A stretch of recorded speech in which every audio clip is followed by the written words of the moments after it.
Mathematics 10th class की book में से जो यूनिट नंबर 5 है उसका एक इंतहाई अहम क्वेश्चन समझते हैं।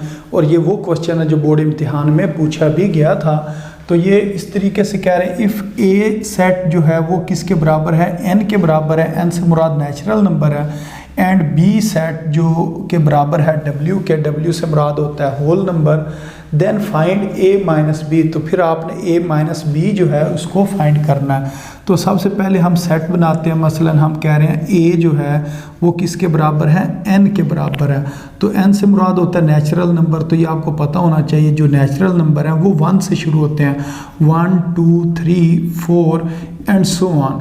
तो ये हमारे पास क्या बन गया, ए सेट बन गया। फिर हमने लिखना है बी सेट।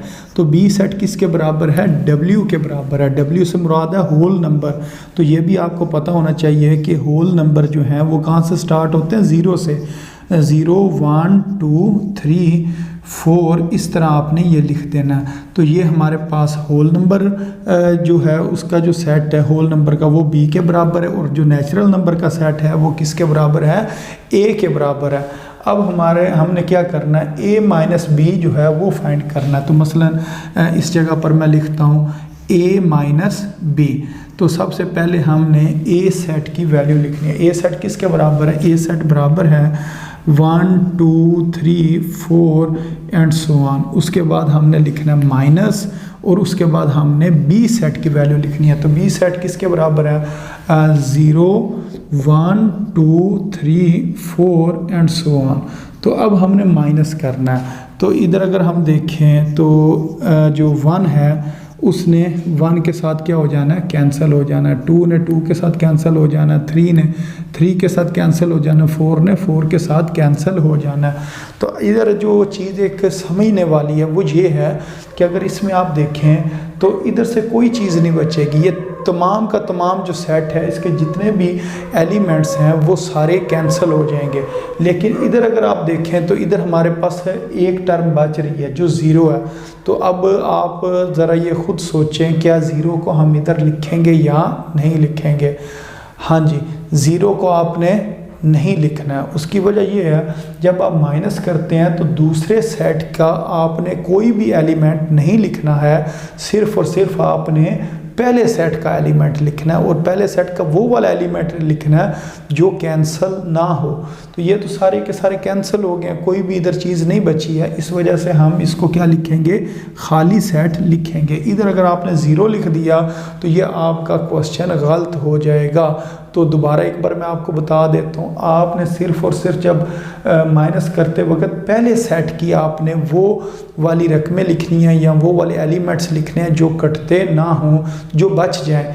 तो अगर इधर कोई चीज़ बच जाए कैंसिल होने से, उसको आपने इसके जवाब में लिखना है। उसके अलावा आपने कोई रकम नहीं लिखनी है, बेशक इधर बची रहे दूसरे सेट में, वो वैसे ही उधर लिखी रहेगी, लेकिन उसको हम इधर नहीं लिखेंगे। तो ये होता है माइनस करने का तरीका। तो उम्मीद है आपको इस क्वेश्चन की समझ आ गई होगी। जी स्टूडेंट्स, अब इसके बाद जो इससे नेक्स्ट क्वेश्चन है उसको सॉल्व करते हैं। वो कुछ इस तरीके से कह रहे हैं कि if X set is equal to 2 4 6 so on up to 20 and Y set is equal to 4 8 12 so on up to 24। ये दो उन्होंने सेट दिए हुए हैं, एक्स और वाई सेट दिए हुए हैं। और उसके बाद वो क्या कह रहे हैं, then find X minus Y. तो फिर आपने एक्स माइनस वाई को फाइंड करना है। तो इसको अगर मैं इस तरह लिखूं कि मैंने x माइनस वाई जो है इसकी वैल्यू फाइंड करनी है, तो x माइनस वाई ये किसके बराबर होगा। सबसे पहले x लिखा हुआ है तो x सेट लिख देते हैं। तो x सेट किसके बराबर है, 2 4 6 सो ऑन किधर तक, 20 तक। फिर उसके बाद लिखा हुआ है माइनस, तो इधर हम माइनस लिखेंगे। फिर हमने लिखना y सेट, तो y सेट किसके बराबर है, 4 8 12 सो ऑन अप टू 24। अच्छा, अब इसको नज़र हम मज़ीद एक स्टेप ज़्यादा करते हैं ताकि अच्छे तरीके से इस क्वेश्चन की समझ आ जाए। मसलन इसको अगर आप देखें तो ये 2 का टेबल लिखा हुआ है, जिस तरह होता है ना 2, फिर 2 के बाद क्या आता है 4, फिर 6, फिर 8, फिर 10, फिर 12, फिर 14, फिर 16, फिर 18 और उसके बाद क्या आता है 20 आता है। तो ये थोड़े से नंबर थे इसके दरमियान में, इस वजह से ये हमने तमाम के तमाम जो नंबर हैं वो लिख लिए हैं। उसके बाद अगर आप इस चीज़ को देखें तो ये 4, 8, 12, तो ये तो 4 का टेबल है। तो अगर 4 का टेबल हो तो उसको हम किस तरह लिखेंगे, 4, 8, 12 और 12 के बाद क्या आएगा 16, फिर आएगा 20 और फिर आएगा 24। अब हमने कैंसिल करना है, मसलन माइनस करना, तो ये लिखना x माइनस वाई।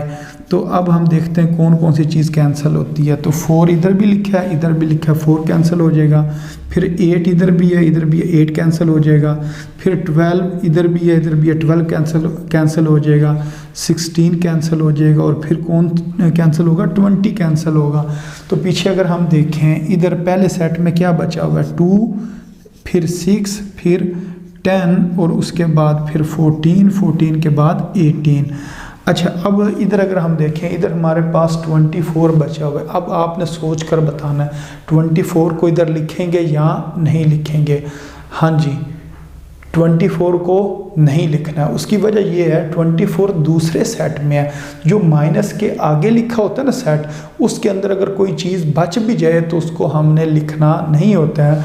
हमने सिर्फ और सिर्फ पहले सेट की वो वाली रकमें लिखनी है या वो वाले एलिमेंट्स लिखने हैं जो कटते नहीं हैं। तो इधर अगर हम देखें 2, 6, 10, 14 और 18 ये कैंसिल नहीं हुए हैं, बाकी कैंसिल हो गए हैं। जो कैंसिल नहीं हुए हैं उनको हम इधर लिख देंगे और इसको यहाँ से हम बंद कर देंगे। और इसकी अगर कोई रकम बचती है तो उसको हमने छोड़ देना, उसको इसके अंदर नहीं लिखना। तो इस तरह ये माइनस वाला जो क्वेश्चन है इसको सॉल्व करते हैं। तो उम्मीद है आपको इस क्वेश्चन की भी समझ आ गई होगी।